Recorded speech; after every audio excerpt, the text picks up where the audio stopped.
اور I don't know اس پر کیا رد عمل سامنے آئے گا، لیکن بہت خطرناک ہے. انہوں نے کہا کہ 2018 کے الیکشن سے پہلے ہم ہڈیالہ جیل میں تھے، یعنی ان کے والد صاحب میاں محمد نواز شریف جو پیناما اسکینڈل میں پھنس گئے تھے، اور پیناما ان کے اوپر ایک ہتھوڑا بن کر سامنے آیا، کیونکہ ماضی میں ہم نے یہ چیز دیکھی ہے کہ وہ ڈیلز لیتے رہے. اور اسٹیبلشمنٹ کا فیورٹ اگر کوئی پارٹی تھی یا فیورٹ کوئی بندہ تھا پاکستانی پولیٹکس میں آج تک، تو وہ محمد نواز شریف تھے. 3 دفعہ کے وزیر اعظم تھے. انہوں نے نیب کے قوانین میں بھی کوئی ترمیم نہیں کی اور بڑے قریبی سمجھے جاتے تھے فوج کے. اور جب پیناما اسکینڈل آیا اور اس کے بعد فوج کے پاس گیا ہمیں ریسکیو کریں، تو انہوں نے کہا ریسکیو ہو نہیں سکتا کیونکہ آپ کی کرپشن پوری دنیا کے سامنے آ گئی ہے. یہ پھنس گئے اور اس کے بعد انہوں نے فوج کے خلاف ایک بیانیہ شروع کیا. تو مریم نے کہا کہ 2018 کے الیکشن سے پہلے ہڈیالہ جیل میں ہم دونوں رہے، میرے باپ اور والد. پیناما اسکینڈل جس کی اپیل اس وقت اسلام آباد ہائی کورٹ میں جاری ہے، سزا کے بعد کچھ شاکنگ حقائق میرے سامنے ہے. وہ کہہ رہی ہے کہ پیناما ایون فیلڈ جو ریفرنس تھا اس میں جو جج بشیر نے ہمیں سزائیں دی، اس سزا کے بعد شاکنگ حقائق ہمارے سامنے آئے. اور اسی کورٹ یعنی اسلام آباد ہائی کورٹ کے وہ سامنے کھڑی ہیں اور کہہ رہی ہیں کہ اسی کورٹ کے سٹنگ جج نے شاکنگ حقائق، یعنی وہ جسٹس شوکت کی وہ جو ایک بار سے وہ خطاب کر رہے تھے شوکت صدیقی، اور اس وقت جب انہوں نے کہا تھا کہ عدلیہ کے اوپر فوج اور ISI ان پر پریشر ڈالتی ہے، ان پر اثر انداز ہو کر فیصلے کرواتی ہے، اس کا انہوں نے حوالہ دیا. اور انہوں نے کہا کہ سٹنگ جج نے شاکنگ حقائق قوم کے سامنے رکھے. اس وقت کے DGC جنرل فیض ان کے پاس گئے اور کہا کہ مریم اور نواز کو آپ نے بیل نہیں دینی بلکہ انہیں سزا ہونی چاہیے 2018 کے الیکشن سے پہلے. جنرل فیض حمید صاحب ان کے پاس تشریف لائے، ان کو کہا مریم نواز اور نواز شریف کو الیکشن سے پہلے بیل نہیں دینی، میری 2 سال کی محنت خراب ہو جائے گی. یہ جسٹس وہ شوکت صدیقی کا وہ حوالہ دیتے ہوئے کہہ رہی ہیں کہ اس وقت کے DGC جنرل فیض حمید ان کے پاس گئے اور جا کر کہا کہ انہیں سزائیں دینی ہیں. سزائیں تو ہونی تھی اوبویسلی، کیونکہ ایسٹ بیونڈ مینز کا معاملہ تھا.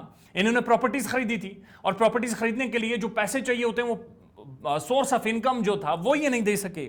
لیکن یہ کہہ رہے ہیں کہ جی ہماری جو DGC ہیں وہ جناب اعلیٰ جنرل فیض حمید تھے اس وقت، اور وہ گئے جج بشیر کے پاس اور شوکت صدیقی کے پاس اور کہا کہ انہیں بیل نہیں دینی. جب شوکت صدیقی صاحب نے ان سے پوچھا کہ کیوں نہیں بیل دینی، تو انہوں نے کہا کہ میری 2 سال کی محنت ہے، پرائم منسٹر خان انتخابات نہیں جیت سکتا اگر انہیں سزا نہیں ہوتی. یہ بیانیہ بنانے کی کوشش کی ہے. اس سے ثابت ہوتا ہے کہ جنرل فیض نے کیس بنایا، چلایا اور مجھے سزا دلوائی. میرا کیس جو ہے وہ پولیٹیکلی انجینئرڈ ہے. وہ جنرل فیض حمید صاحب نے نہ صرف یہ کہ اس کیس کو بنایا، اس کیس کو چلایا، اس کیس میں سزا دلوائی جج بشیر کے کورٹ کے تھرو.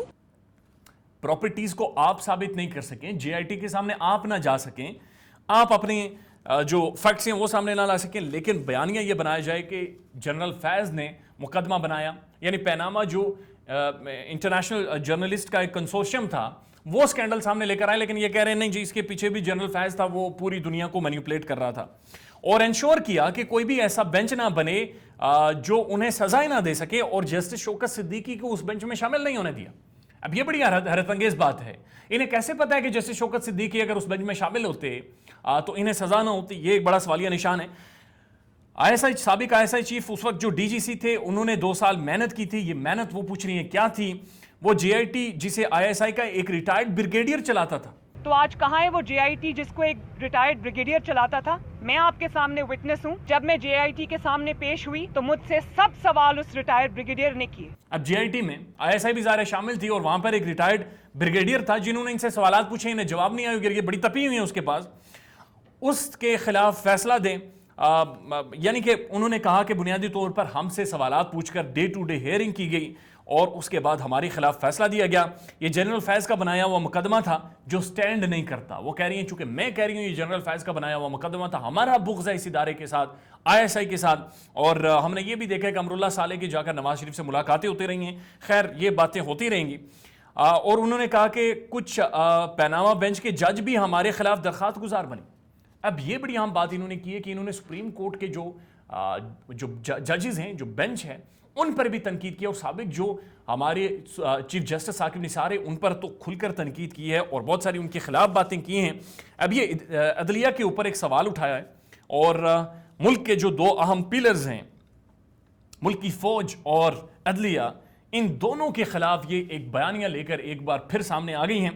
انہوں نے کہا کہ پاکستان ایجنسیز اور پاکستان فوج ایک فرد کا نہیں ہے، یہ ایک ادارہ ہے، اور اس ادارے کے اندر کچھ لوگ ہیں جو ہمارے خلاف ہیں، اور ان لوگوں کی وجہ سے یہ پورا ادارہ بدنام ہو رہا ہے۔ اب یہ ایک پھوٹ ڈالنے کی کوشش کی جا رہی ہے۔ یہ ایسا نہیں ہے کہ آپ کے گھر کی پولیٹکس ہو، چاچا کہ میں لیڈ کروں گا، بھتیجی کہ میں لیڈ کروں گا، اور ان کا کزن حمزہ شہباز کہ جناب میں لیڈ کروں گا۔ ادارے اس طرح سے نہیں چلتے، پاکستان کی فوج اس طرح نہیں چلتی۔ جو ان کا سربراہ ہوتا ہے وہ ایک باپ کی مانند ہوتا ہے، جو وہ آرڈرز دیتا ہے وہی ہوتا ہے۔ انہوں نے کہا کہ جی جج جو شوکت صدیقی صاحب کہہ رہے ہیں کہ جناب ورڈکٹ اناؤنس ہونے سے پہلے ہی جنرل فیض کو ورڈکٹ کا پتہ تھا۔ یہ میری ذات کا مقدمہ نہیں ہے بلکہ یہ عدلیہ کا مقدمہ ہے۔ ثاقب نثار پر بھی دباؤ تھا، اس لیے وہ نواز شریف کے خلاف فیصلے دے رہے تھے۔ ثاقب نثار کی ذاتی رنجش تھی محمد نواز شریف کے ساتھ۔ آج جنرل فیض نظر نہیں آتے، ثاقب نثار سامنے نہیں آتے۔ مجھ سے سب سوال ریٹائرڈ بریگیڈیئر نے پوچھے تھے، میری ڈے ٹو ڈے ہیئرنگ کیسے چلائی گئی؟ آج میں نے نام بھی لے لیے ہیں اور کورٹ میں بھی لے کر چلی گئی ہوں۔ یہ مریم نواز نے واضح طور پر کہا کہ میں کورٹ میں بھی چلی گئی ہوں۔ جو پٹیشن انہوں نے دائر کروائی ہے اس میں جنرل فیض حمید کا بھی نام لیا ہے۔ انہوں نے ثاقب نثار کے بارے میں باتیں کی ہیں کہ وہ دباؤ میں تھے، اور انہوں نے واضح طور پر کہا کہ آج میں کھڑی ہوں اور میں نے سب کے نام بھی لے لیے ہیں، اور میں نے کورٹ میں ان کے نام بھی لے لیے ہیں اور ریٹن بھی دے دیے ہیں۔ اب جو کرنا ہے کر لو۔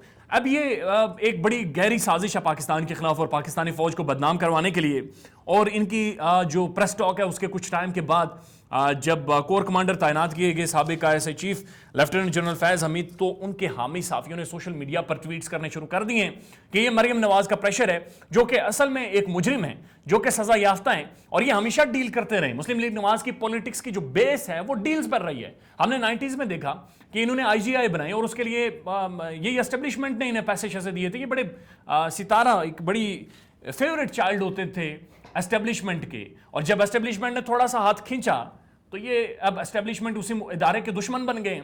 اور ہم نے یہ بھی دیکھا کہ جب پرائم منسٹر عمران خان ملک سے باہر سعودی عرب میں تھے، اس وقت شہباز شریف رات کی تاریکی میں پاکستان سے بھاگنے کی کوشش کر رہے تھے، اور کس طرح سے انہوں نے ساری چیزوں کو مینیپولیٹ کر کے محمد نواز شریف کو جھوٹ فراڈ طریقے سے اس ملک سے باہر بھیجا۔ اور جب وہ جہاز پر بیٹھ رہے تھے تو کہا گیا اور ایک بیانیہ بنایا گیا میڈیا کے تھرو کہ کچھ چند ہزار پلیٹلیٹس ہیں، اور جب برطانیہ میں لینڈ کرتے تو پتہ چلا 2.5 لاکھ سے بھی زیادہ پلیٹلیٹس ہیں، اور وہ وہاں پر جا کر مختلف گیمز کھیلتے، واک کرتے ہوئے، اور لوگوں کو لیکچرز دیتے ہوئے، پولیٹکس پڑھاتے ہوئے نظر آتے ہیں۔ بڑا اہم سوالیہ نشان ہے پاکستان کی پولیٹکس کے اوپر، پاکستان کے پولیٹیشنز کے اوپر، کہ جب بھی ان کے اوپر ان سے کوئی جواب مانگا جاتا ہے تو یہ سارا ملبہ اداروں پر ڈال دیتے ہیں۔ جب یہ اقتدار میں ہوتے ہیں، محمد نواز شریف 3 بار اقتدار میں آئے، تو تینوں بار انہوں نے کیوں ایسے نیب کے قوانین میں ترامیم نہیں کی؟ کیوں انہوں نے اسٹیبلشمنٹ کے اثر و رسوخ کو کم کرنے کے لیے پارلیمنٹ میں بات نہیں کی؟ جب انہیں نکالا گیا تو اس کے بعد یہ GT روڈ پر آ گئے کہ مجھے کیوں نکالا، لیکن اس سے پہلے جب یہ اقتدار میں تھے یہ کیوں نہیں بولے؟ جب ڈان لیکس آئی یہ کیوں نہیں بولے؟ جب ریجیکٹڈ کا ٹویٹ آیا اور انہوں نے اپنے لوئلسٹ طارق فاطمی اور پرویز رشید وغیرہ سب کو فارغ کر دیا تھا۔ There is a big question on their politics, اور اب جو نیریٹو بنانے کی کوشش کر رہے ہیں وہ نیریٹو یہ ہے کہ اسٹیبلشمنٹ ایک بار پھر ان کی طرف آئے، پھر ایک بار انہیں ریسکیو کرے، انہیں سہارا دے اور ملک میں اقتدار میں لائے۔ یہ اب بھی ریکونسیلیشن کی طرف آنا چاہ رہے ہیں، یہ چاہ رہے ہیں ہمارے ساتھ مل کر بات کریں۔ محمود زبیر جس کی ننگی ویڈیو سامنے آئی ہیں اس کا تو آپ کو پتہ ہی ہوگا کہ اسے مریم نواز خود بھیجتی تھی ان اداروں کے خلاف کہ جا کر ہماری بات چیت کرو اور کسی طرح سے ہمارا معاملات سیٹل کرو۔ اپنا خیال رکھیے گا، اس کے حوالے سے جو مزید ڈیٹیل ہوں گی ان سے آپ کو اپڈیٹ کرتے رہیں گے۔ اپنا خیال رکھیے گا اور ہمارے چینل کا بھی۔ اللہ حافظ۔